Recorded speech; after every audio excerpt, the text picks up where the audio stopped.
Welcome back, ladies and gentlemen. Today, we're going to hit some colony fixer-upper.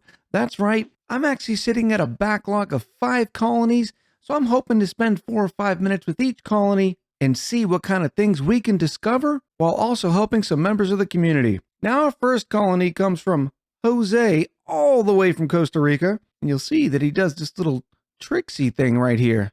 He just has us zoomed in on a bunch of blank spots on the map. And then we zoom out, and then we see the massive colony that Jose has built. Now let's be 100% clear. Jose has played this colony for 245 hours for a grand total of 1,728 cycles. From the looks of it, they've done everything that you're going to be able to do here. So let's see if we can find some inspiration to help Jose out. First off, you gotta love that the entire bottom half of the map is completely vacuumed out. That'll make eventually getting into this magma very easy. We also have a couple of geysers here and one over here. We're gonna do the trick real quick, see if we can find out what they are. If you've never done the trick, what you're gonna do is hit the priority or P key, go ahead and hit top priority, smash that geyser, and then just highlight over it. And you can see in this case, it's a minor volcano. This one's also a minor volcano. And I'm just going to go ahead and take a small guess and say this is also a volcano of some sorts. Absolutely.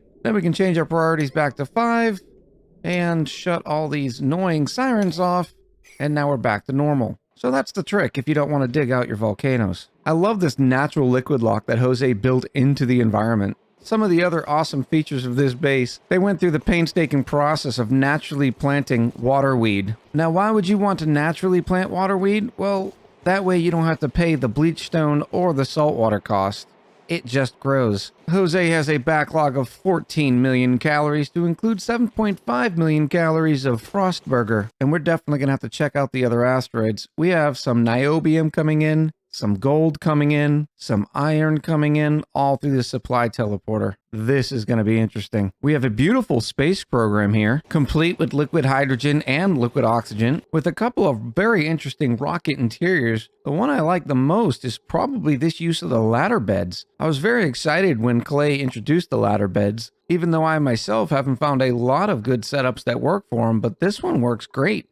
Ladder beds on the side, we have the latrine over here with a convenient rocket control station. I mean, I guess you can do 2 jobs at once at that point, but there's a lovely trick here that I wanted to highlight. Jose's managed to get 3 mess tables in here, even though one of them has a door sitting on top of it. As long as that door's open, the dupe's not going to have any problem sitting at this mess table. And what's great is Jose's used just about the entire star map. We have complete colonies on a few different planetoids. One of my favorites is on the hot planet. Now all the dupes have since went home, but we have everything complete with the bathroom setup, a mini pod, some Atmos suits, that way they don't have any problem getting through all of this very hot area, and then finally getting to the niobium volcano, which we're pumping all that niobium and eventually sending it home. Now this system is the old trick where you drop down visco gel, and that way your liquid pump does not overheat, even though it will be siphoning out 3,226 degree niobium. Basically, it drops a little bit of niobium down here, and that way the liquid pump knows to go ahead and siphon things out, and because the visco gel is under 1 kilo, it never changes temperature state. So despite how hot that niobium is, the visco gel is still sitting at 2 degrees. This system is a very complicated system to put together, so hats off and kudos to Jose. Over on Gupino, Jose is running some infinite fish to feed the tree. I recognize this setup a little bit. I wonder how it's doing. Oh yeah, 421 critters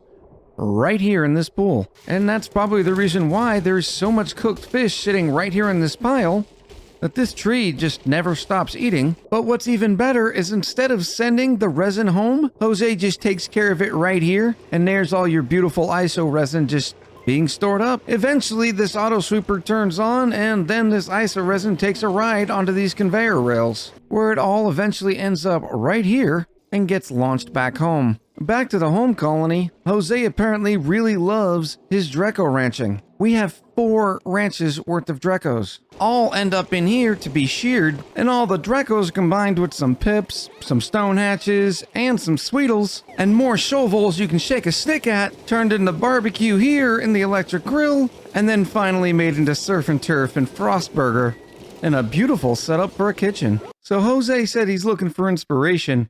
About the only thing I can provide is maybe start doing some stuff with geothermal. Even if it's something you don't really need to do, sometimes using the vast capacity of that geothermal power can be a little bit of fun. You're also very close to finding all the terrestrial artifacts. You only need 2 more of those. I saw the temporal tier on the star map, so you're close there, and then, obviously, maybe you can set up a bunch of great monuments right here. No advice really needed for this colony other than perhaps mopping up this mess. I mean, seriously, Jose? Tongue-in-cheek aside, outstanding job on the colony. You can definitely tell that there's 250 hours played into it. And even with 250 hours, with only 16 duplicates, that's a great job. Thanks for the submission, Jose. Our next colony, Rafael Bariba from Brazil, submits this monstrous 2,700 cycle colony. Over 363 hours have been played. And already I found things to mop up. All right, on to our next colony.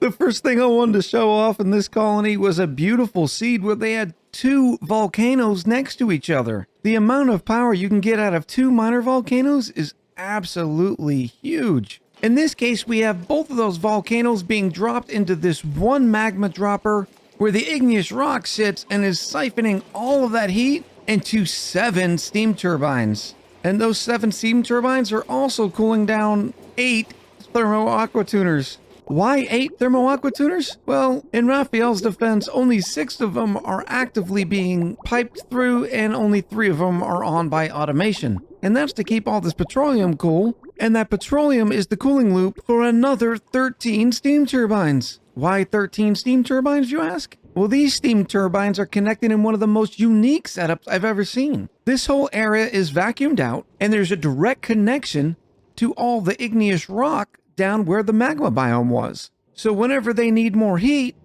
these doors close, siphon out more temperature, and the direct connection then heats up all this steam, taken care of then by all these steam turbines. Very cool setup. I've never seen one like this. I think I'm going to give it a try one day. And what are we doing with all that power? Well, we have a couple of batteries storing it all, instead of a sauna that has its own minor volcano. It's packed with 10 kilos of steam per tile and being cooled by all of these steam turbines. And this is where it's going to get loopy. There are 8 thermoregulators. And what are these thermoregulators doing? Oh, no big deal. Just cooling off all of the carbon dioxide coming out of the power plant. Yes, you thought all those steam turbines were for geothermal power. Yeah, they were, but we weren't done yet. Rafael also is running a lot of natural gas, a lot of petroleum. We got coal generators and hydrogen generators, and all that carbon dioxide that gets siphoned out heads through all of these thermoregulators, where they come over here, up through this side of the base, continue on up through here, and get stored in the infinite carbon dioxide gas storage, where if you wanted, you could flip a switch and send all these carbon skimmers into a panic just to get rid of all the carbon dioxide, which then creates polluted water, which is used to feed a couple of thimbleweeds, and then thrown into this polluted water tank, where we're off-gassing a lot of that polluted water, which the deodorizer takes, cleans it, this gas pump takes the clean oxygen, and I mean, it just keeps going on and on. There are so many interconnected systems. Some may call me an educated man, but it would take a month of Sundays and some independent schematics just to unravel all of this. And that was just the liquid pipes. Look at the gas pipes. Now what's even more incredible is this is Raphael's second colony. His first colony crashed and burned around 1,000 cycles, and then they had some food problems. This one could go on and on and on. If I had to give some advice to our dear friend Rafael, the only thing it would be is be careful when you make too many interconnected and interdependent systems. And what I mean by that is, if you have a system breakdown over here, you want some fail-safes so it doesn't affect systems going on over here or even over here. Now, I'll be honest, there could be 1,000 fail-safes in here, but quite frankly, the community would start getting mad because I'd be spending all my time unraveling some of the amazing mysteries on this colony. Some of the other things we just had to take a look at. Does anybody care for a fish fillet? We have 274 fish in this one container. How about a walk through a nice nature reserve? This is so beautiful. It's a park built with showers. So the dupes come over here and shower. They get the automatic morale bonus from the nature reserve because of these beautiful naturally maintained plants. Now Raphael has spent a monstrous amount of time on that home colony. But what's great, we also have a couple of other colonies that has had some nice work into it between Barcara and Modista, and the star map still has about 50% more to be explored. So despite the fact that Rafael has 364 hours in this, if his computer can handle it, I'd say keep going. Oh yeah, by the way, you thought all the other power sources were enough? No, we added some solar and some more solar to it as well. Absolutely amazing progress. Thank you so much, Rafael, for sending us that colony. It is definitely a treat to look at it. And one more time, let's go ahead and take a look at that plumbing overlay, shall we? Oh, yes. Our next colony is coming all the way from Europe with a name that I'm sure to butcher. Here we go. We're going to go with Witco dots. Witco dots. I can't pronounce that anymore, so we're just going to go with Witco. What's great about this next colony, it is the exact opposite. We're only 131 cycles into this one. We're only sitting at 5 duplicates, but we are starting to have some stress issues. Let's go ahead and check out Ren, find out what Ren's issues are. Now, when you go over to the stress, you can see that there's a 1 down arrow. That means Ren's stress is actually trending down. I'm guessing the original issue was a morale problem. Ren has a morale requirement of 14, and this cycle they're sitting at 20. But notice if they don't manage to hit that nature reserve, or if for some reason they miss the Great Hall, that brings them right down to that 14. So you can see how quickly that stress would rise. Full disclosure, it could be job dissatisfaction from working around all the algae terrariums. When's the last time you folks have seen some algae terrariums? I absolutely love seeing buildings that aren't often used get used. Now, the algae terrariums consume algae and they produce oxygen and they remove some carbon dioxide. Now, while they do consume a lot of algae, it also produces a fairly good amount of polluted water, which then would off-gas, and if you have enough of these deodorizers, you can turn all of that polluted oxygen, off-gassing from the polluted water, right back into oxygen. If I were to make a recommendation, I would say throw in a lot more deodorizers. Let's go deodorizer heavy. Spread all this around, and that way we don't have to worry anything about this polluted oxygen causing any problems further up. The other issue, though, is Witco's down to 10 tons of algae. They're not going to be running these terrariums for too much longer. There is some more to be dug out, but let's be honest. Algae is used very quickly, and it's only meant to be a sort of stopgap until you can get to other more permanent means of oxygen production. I can see why Ren probably missed that nature reserve. The nature reserve is actually sitting right above the colony, and the only time they would go through it is if they were heading up here. And I went to go look for more rooms, and then I noticed, look at this. It's early dupe apartments. Absolutely love this by Witco. Every dupe has their own cot, their own wash basin, and outhouse. This is amazing. I'd never really thought of the idea of building the dupe condos from the rip of the colony. But now that I've seen it, I think I'm gonna do this. Looks like Witco has some plans to insulate this in because we have a couple biomes here that are gonna end up heating all of this area up, which then is gonna take down the food supply. But I think the most immediate need right now is actually oxygen. Now, when Witco sent me this colony, they were specifically looking for some advice on how to best utilize this cool salt slush geyser and this natural gas geyser. Witco also has a cool slush geyser over here, but the problem we're going to face is that both of them are producing that water at minus 10 degrees. And no matter how you shake a stick at it, that's difficult temperature to work with. But if I had to recommend one to use first, I'd go with the cool slush geyser. And the reason why is because the water sieve used to clean the polluted water is actually easier to handle than the desalinator. Regardless though, we got to tap into one of those almost immediately because you need an oxygen supply and that's going to take water. Now you do have a lot of polluted water around here. I'd start collecting this, pull it up, transport it to this old water sieve and start using the water that comes out of it for oxygen. In the meantime, until you can get that up and running, you're probably going to have to resort to distilling a bunch of slime and creating more algae. We could put an old algae distiller right here, maybe one right here, and then start ripping out all this slime, all the rest of this algae until you can get a proper oxygen system going. Now, I have noticed that we are having some brownouts from lack of power. The good thing is, Witco has a hydrogen vent sitting right here. If we can get a handle on that hydrogen, we can start pumping that through hydrogen generators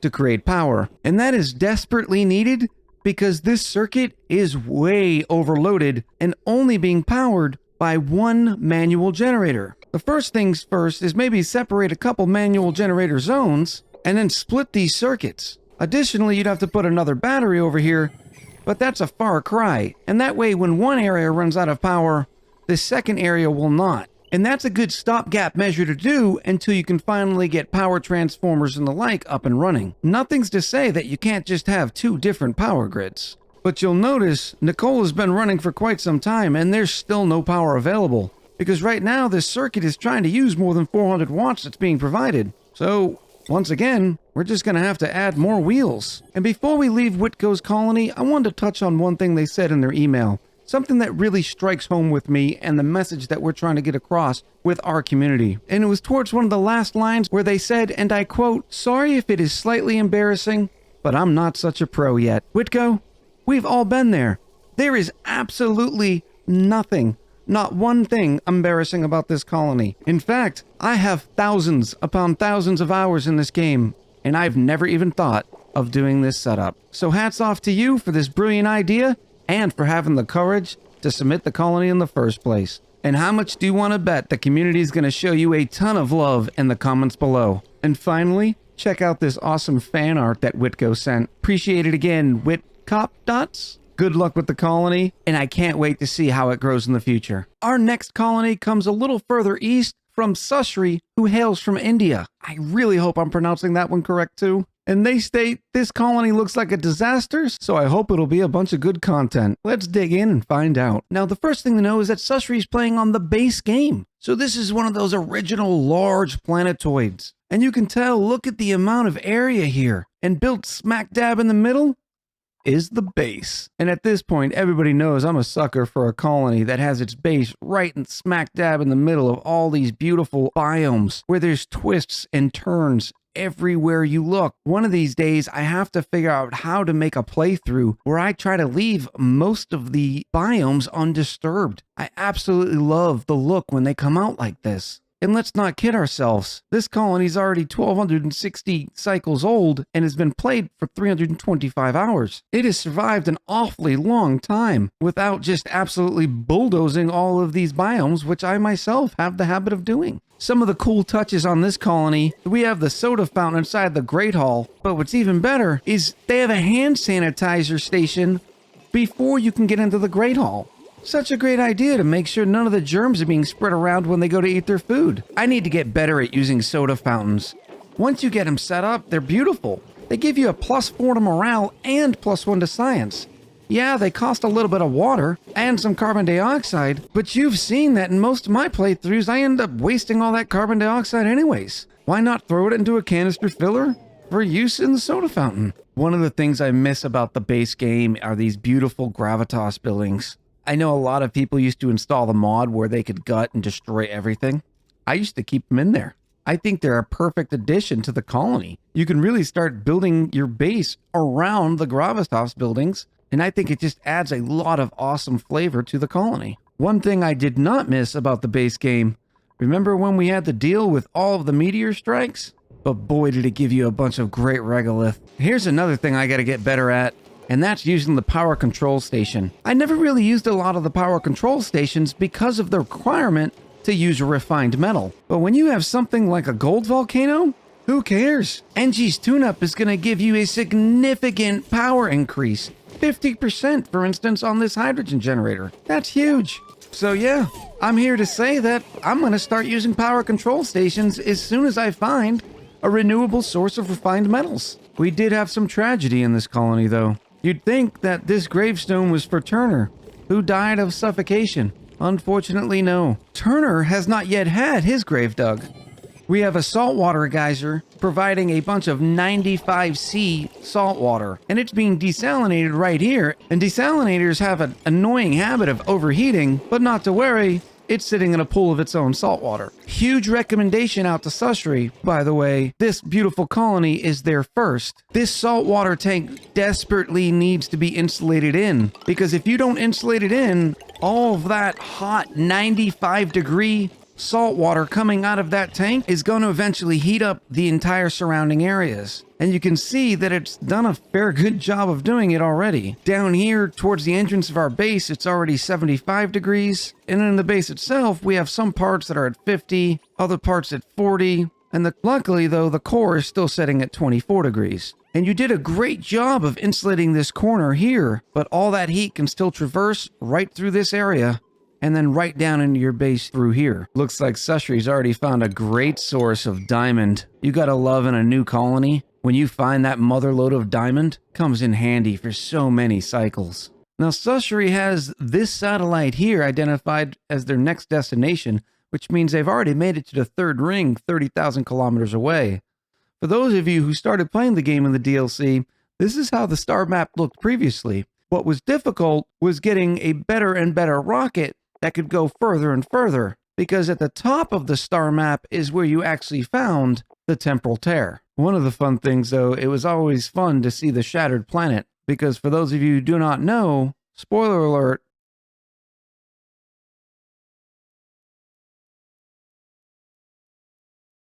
this is how the whole game sort of starts. Another problem that Sushri is facing with heat is they just so happen to have an oil reservoir right outside their base. Kinda convenient for early access to oil, not very convenient when you start looking at the temperature overlay. See that? I remembered to use the temperature overlay this time. Sushri's using a very rudimentary electrolyzer setup to great success. The electrolyzer is pumping out oxygen and hydrogen. The gas pumps take it, they filter it out, and then we do what we need to do with the oxygen itself. Nothing wrong with this setup. In fact, it is a great early to mid game sort of transition before you get a larger electrolyzer setup where you need more oxygen. Speaking of which, we need to get working on that full-time oxygen setup immediately. Something to keep in mind for some of the newer players. An electrolyzer running at full capacity can produce 888 grams of oxygen per second. So you'd think that 2 electrolyzers, and with a dupe only consuming, on average, 100 grams of oxygen per second, you'd think this could support 8+ dupes. Well, watch if you will, all the times these electrolyzers hit max gas pressure. Whenever they hit max gas pressure, they stop producing oxygen. And that's not to mention our mouth breathers. The second dupe I clicked on, Auto, was a mouth breather, so they're actually consuming 200 grams of oxygen per second. Just something to keep in mind when you're putting these systems in place. Now, I personally like the system the way it's set up. I would probably add a few more electrolyzers to it and a few more gas pumps, just to make sure. Additionally, none of these gas pipes are actually venting oxygen out into the environment. All the pipes are actually going to these atmosuits. That's a pretty easy fix. I would just go ahead and put a gas vent maybe right here, and that way this area will become pressurized, and then you'll start filling out your atmosuits. Now that's not an ideal setup for long, but for the meantime, at least your dupes will be able to breathe while inside the base. So thanks again to Sushri for showing us their first few steps in Oxygen Not Included. Very creative concepts, and I love the progress you're making already. Our next colony comes from Voldemort, and it's another younger colony. In fact, it's only been played for 18 hours and 174 cycles. And Voldemort writes, it's a relatively new base that they're incredibly happy with, but they've gotten kind of stuck, not knowing what the next direction is. So let's dive in and take a look. To start off with, let's go ahead and look at the food. We have 127,000 calories worth of pickled meal. It looks like the majority of it is sitting down in this carbon sink. I love the use of the carbon sink in the early game. It's like a free sterile atmosphere. In fact, for something like pickled meal that normally has a spoil time of 32 cycles, in a sterile atmosphere and unrefrigerated, it only becomes more stale at 2% per cycle, which means one jar of pickled meal will last for an incredible 50 cycles. This is a great stopgap solution until you can get into refrigeration or deep freezing. And there are a couple refrigerators down here, but unfortunately they're not being powered. Just in case some of you thought that just putting it in the refrigerator works, it does not. That refrigerator has to be powered and still in that sterile atmosphere. And for the new cost of only 120 watts, every once in a while, there's no reason not to use the refrigerators. Because you may not have heard, but now the refrigerators don't use the 120 watts constantly. They have a power save mode. Let's go ahead and hook one of these up and watch and see how it works. And here we go. This refrigerator is now powered. Right now, it's using 120 watts because it's cooling the current contents. And you can see the fresh meal ice that was just placed in the refrigerator is quickly dropping in temperature. And as soon as that meal ice goes down to temperature, it goes into energy saver mode and only uses 20 watts. Folks, 20 watts is only the cost of 2 light bulbs. And what do we get for that? Well, instead of the pickled meal losing 2% per cycle for not being refrigerated, it now only loses 0.6% per cycle. That means that original pickled meal in the sterile atmosphere that could last for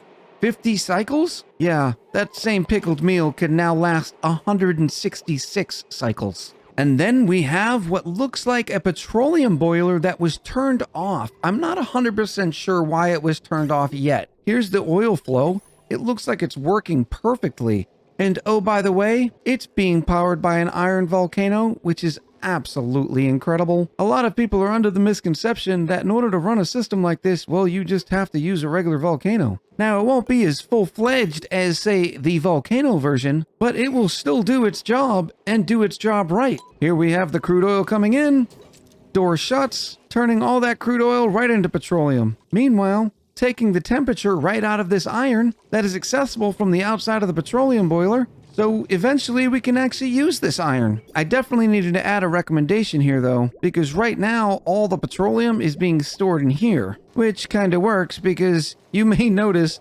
that there's over 6,000 kilos worth of petroleum because we're using it as an infinite liquid storage because of the doors. But for those of you who don't like using the infinite storage technique, we can always just throw in a couple of liquid reservoirs and then tie in our overflow right here. It's always good to have a couple of tanks full of petroleum, that way in case you want to send it to maybe a plastic press, or much further in the game, a molecular forge. I love the idea of using the iron volcano for this. It knocks out 2 birds with 1 stone. 1, you're draining all the heat out of the iron, and 2, you're getting all the petroleum you can use. I went looking for Voldemir's oxygen production, and before I could find it, I did find this.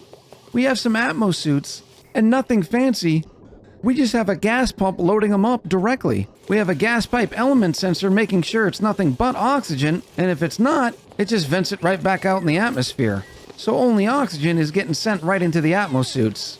I think little systems like these are perfect, especially in instances where you don't want to extend your existing systems. You could build one of these up anywhere you want, and they're perfect for grabbing some suits on the fly. But where is that oxygen coming from? Oh boy, was I overthinking this one. It's coming from the oxygen diffuser. There has to be another one running around here because the oxygen diffuser only provides oxygen for at max 5 dupes. And normally you don't want to count on it for even that because every time it hits max gas pressure, it's not producing oxygen. So realistically, you're only going to get somewhere around 4 dupes worth of oxygen, and that's only if they're normal breathers. So where's the other oxygen diffusers? I've done a fair bit of looking and I don't see any. And it makes me think that the only reason that we're not having a massive oxygen problem is because of all this polluted water that's off-gassing. There's also more polluted water that's off-gassing here. And you may think that, well, that's probably not affecting the main colony. But au contraire. If you follow it all the way around, you'll notice that this base is not sealed in. It is open to the environment. No shame in that game, just something to be aware of. I would definitely get some more oxygen diffusers online until you find a more permanent source of oxygen, especially considering you're down to 25 tons of algae. Of course, I have a feeling that you have a lot more algae in the surrounding areas, so you have plenty of time. Also, for more direction, we're wasting a lot of dupe labor right now by having dupes run on wheels to generate your power, especially when you're so close to having a petroleum generator online. In fact, there's another power setup with a wheel and a battery down here, and it's powering, believe it or not, an oil refinery, a liquid pump, and occasionally a metal refinery. That's not going to work for very long. But while you do have it set up, I wouldn't even worry about connecting these 2 sources. After all, it is an awfully long run, but instead of powering that area, why don't we just power this area up here? Oh, I guess that's also separate. Okay, let's just keep trying to connect. There we go, now we're in. Yeah, there is a lot of potential load here, but like most regular colonies, it's only in spurts. So there's some room on the power cap here. And it would also alleviate having to have dupes run on the wheel, especially considering how much power requirement you have with only having 7 duplicants. I love the fact there's a fully functioning petroleum boiler in here being powered by an iron volcano. Meanwhile, the base is on duplicant power and pickled meal. That absolutely tickles my fancy. So thank you to Voldemort for sending in this colony. I love getting different looks and seeing what other people in the community are creating. Now right now we're all caught up with the Colony Fixer series, hence the reason why I wanted to get 5 colonies into this one episode. So it will probably be another couple of months before we do another episode of this series, because I still want to continue that Absolute Beginner series. We still have work to do with max difficulty, and we need to start eyeballing what our next series is going to be. I already have some ideas, because there's things I want to do, like making it as natural as possible, using some other buildings that we don't use a lot. But before we can even do that, we have 2 other series that we have to finish out. I can't wait to see what the community thinks of all 5 of these colonies. Thank you again to the fine folks who submitted one for this episode. I hope you had half as good a time looking at them as I did, and I'll talk to you soon. I also wanted to give another quick shout out to Witco for providing the piece of fan art that we were able to show to the community, and invite everyone else in the community to submit your fan art. I won't always be able to work it into an episode, but rest assured, if you spend your hard work and talents on creating a piece of art, at the minimum, it'll make it into our credits. Once again, I hope all of you have an amazing week, and I'll talk to you soon.